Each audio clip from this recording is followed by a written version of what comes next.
स्तर तर नक्कीच घसरलेला आहे। ज्या प्रकारे लोक सकाळी उठून शिव्या द्यायला चालू करतात, ते घाण करण्याचं काम काही लोक करतायत। सकाळी उठले की शिव्या, दुपारी शिव्या, रात्री शिव्या, दुसऱ्या गोष्टीच नसतात त्याच्यामध्ये। पातळी सोडून आपल्या अवकाती बाहेर, लायकी बाहेर जे आहे, हे रोज जे आहे ते तिकडे टीका टिप्पणी जे आहे करत असतात। काही लोक असं म्हणतात की महाराष्ट्रातले जे काही मुद्दे आहे राजकारणातले त्याला लोक कंटाळले किंवा आरोप प्रत्यारोप जो राजकारणाचा स्तर घसरला राजकारणाचा स्तर तर नक्कीच घसरलेला आहे।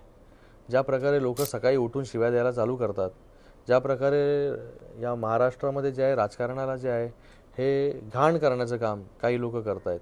सकाळी उठले की शिव्या, दुपारी शिव्या, रात्री शिव्या, दुसऱ्या गोष्टीच नसतात त्याच्यामध्ये।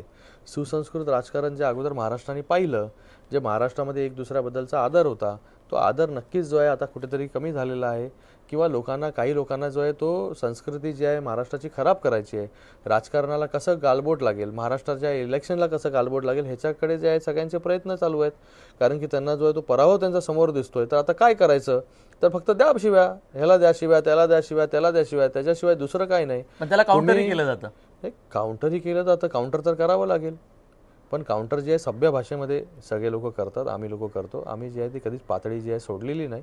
काही लोक जे आहे ती पातळी सोडून आपल्या अवकाती बाहेर, लायकी बाहेर जे आहे हे रोज जे आहे ते तिकडे टीका टिप्पणी जे आहे करत असतात। आणि हे पूर्ण महाराष्ट्र जो पाहतोय की कोण काय म्हणतंय ते, तर मला वाटतं येणाऱ्या काळामध्ये महाराष्ट्रच उत्तर जे आहे ते देईल।